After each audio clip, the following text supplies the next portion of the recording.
Hello বন্ধুরা, কেমন আছো? আশা করি ভালো আছো। আমিও ভালো আছি। আমার নতুন একটি ভিডিওতে অনেক অনেক ওয়েলকাম। আজ আমার ব্রেকফাস্টে ছিল দুধ আর ক্যালগস খেয়ে ব্রেকফাস্টটা সেরে নিলাম। তোমাদের ব্রেকফাস্টে কী ছিল বন্ধুরা? কমেন্ট করে জানাবা। আর এই যে এটা দেখতে পাচ্ছ কী শাক? কুলেখাড়া শাক। এই শাকটা অনেক ভালো। যাদের যাদের হিমোগ্লোবিন কম আছে তাড়াতাড়ি এই শাকটা নিশ্চয়ই খাবা। দেখবা 1 সপ্তাহের মধ্যেই তোমাদের হিমোগ্লোবিন বেড়ে যাবে বন্ধুরা। খেতে বাজে হলেও শরীরের জন্য ভালো। এই যে আমি খাবো, বয়েল করছি এখন। এটা বয়েল করেই খাবা, জুসটা খাবা শুধু। অনেক ভালো বন্ধুরা। তারপরে যে আমার অনলাইনে পার্সেল আসছে, দেখলাম কেমন আসে। ভালোই আসছে, যেমন রেঞ্জ তেমনই প্রোডাক্ট ভালো আসে। ফ্লিপকার্ট থেকে মেকআপ ব্রাশ অর্ডার দিয়েছিলাম, খুব সুন্দর আসছে।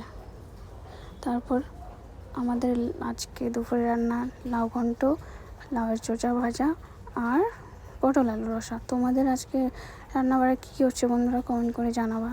আমাদের তো নিরামিষ আজকে। আর তোমাদের? তারপরে যে দুপুরে খেতে বসবো লাউয়ের চোচা ভাজা, আচার আর পটল আলু রসা। নিরামিষের সাথে আচার না খেলে হয় বন্ধুরা, বলো? আচার তো আমার প্রিয়, আমার খুবই ভালো লাগে আচার খেতে। তোমাদের কেমন লাগে আচার ভাতের সাথে, নিরামিষের সাথে? কমেন্ট করে জানাবা। তোমাদের খাওয়া হয়েছে বন্ধুরা? কমেন্ট করে জানাবা। আমার তো খাওয়া হয়ে গেল। তারপরে যে দুপুরে খাওয়ার পর ব্যানানা জুস খেয়ে নিলাম। সন্ধ্যাবেলা মিষ্টির ক্রেভিং হচ্ছিলো, বরকে বললাম মিষ্টি আনতে। তারপরে যে এই খাবারটাও নিয়ে আসছে বন্ধুরা। জানি না এটা কি।